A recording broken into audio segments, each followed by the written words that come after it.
Dan pemirsa, kembali kita lanjutkan diskusi bersama dengan Ibu Siti Nadia Tarmizi, juru bicara vaksinasi COVID-19 Kementerian Kesehatan. Ibu Nadia, bagaimana kemudian akhirnya reaksi yang muncul pada anak setelah mendapatkan vaksinasi COVID-19? Sesuai pertanyaan yang tadi sudah saya sampaikan sebelumnya. Iya, jadi sebenarnya anak-anak yang mendapatkan vaksin COVID-19 ini dari 600.000 yang sudah mendapatkan vaksinasi ini ataupun yang dari kita lakukan pertama kali sebanyak 50 orang anak usia 12-17 tahun sebenarnya tidak ada keluhan efek samping yang berarti ya. Artinya sampai saat ini kita tidak menemukan pertama efek samping yang berat ya ataupun yang sifatnya sistemik ya seperti misalnya demam, sakit kepala atau nyeri pada anak-anak itu tidak ditemukan. Hanya mungkin rasa pegal itu yang paling banyak yang dilaporkan. Kemudian terasa nyeri, kemerahan di tempat suntikan ya. Yang lain demam juga sangat sedikit ya, hanya 1 hari. Tapi setelah itu bukan demam yang tinggi. Jadi sepertinya vaksinasi pada anak-anak atau rentang usia 12-17 tahun ini efek sampingnya terlihat jauh lebih kecil dibandingkan efek samping yang dirasakan oleh orang dewasa ya. Nah, tentunya yang harus disiapkan orang tua pada saat akan melakukan vaksinasi COVID-19 pada anak-anak, yang pertama adalah jelas anak ini harus dalam kondisi sehat ya. Jadi kita tahu bahwa usia 12-17 tahun ini kan sudah komunikatif ya dengan kita ya, berbeda pada usia di bawahnya, karena mungkin kalau anak-anak di bawahnya 5 tahun seperti itu, kalau demam pun mereka masih bermain-main ya, tapi kalau usia 12-17 tahun ini kalau sakit kepala, pusing itu mereka akan mengatakan kepada orang tuanya. Jadi yang pasti anak-anak dalam kondisi sehat, istirahat yang cukup, kalau memang akan mendapatkan vaksinasi mungkin sebaiknya sarapan dulu ya, makan pagi seperti itu, supaya betul-betul kondisi anak-anak tersebut benar-benar kondisinya fit. Yang kedua, pastikan kalaupun nanti akan mendapatkan vaksinasi, apakah di puskesmas ataukah di sekolah, tetap jalankan protokol kesehatan. Pastikan mereka memakai masker dan jangan lupa bahwa karena ini anak-anak di bawah usia 17 tahun ya, berarti sebagian mungkin masih belum memiliki KTP. Jangan lupa membawa kartu keluarga ya, untuk kemudian nanti pada saat pendaftaran itu akan ditanyakan nomor induk kependudukan. Nah, nomor induk kependudukan itu ada di kartu keluarga masing-masing. Nah, jadi mungkin ini masih ada waktu ya untuk kita, kalau misal ada orang tua yang belum memiliki kartu keluarga atau kartu keluarganya hilang, untuk bisa segera diurus di kantor kelurahan untuk bisa mendapatkan nomor identitas tersebut.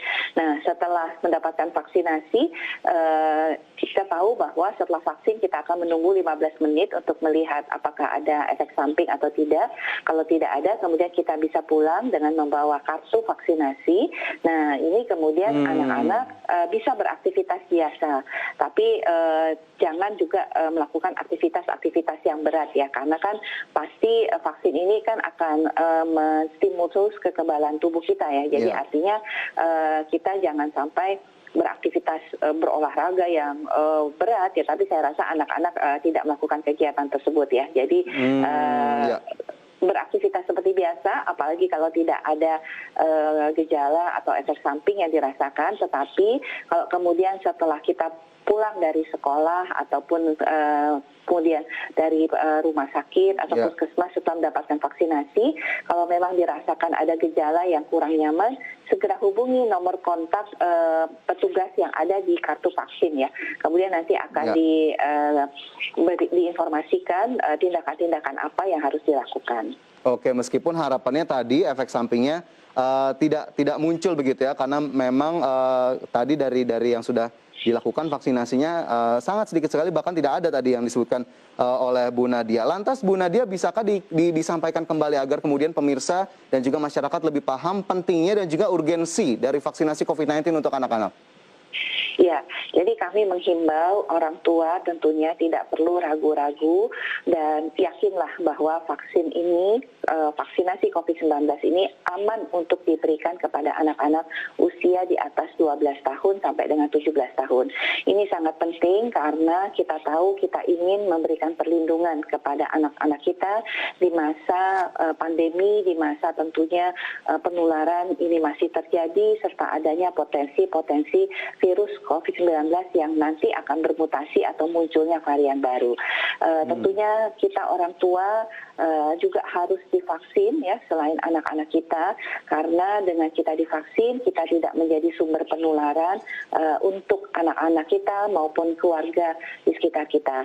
Di sisi lain anak-anak juga menjadi sangat penting karena anak yang belum divaksin itu akan bisa menjadi sumber penularan kepada orang di dalam keluarganya. Selain tentunya resiko sakit dan resiko kematian atau menjadi berat itu juga sama pada anak-anak. Jadi kami menghimbau untuk orang tua untuk segera mendaftarkan anak-anaknya melalui sekolah-sekolah ataupun melalui puskesmas untuk segera mendapatkan perlindungan melalui vaksinasi COVID-19.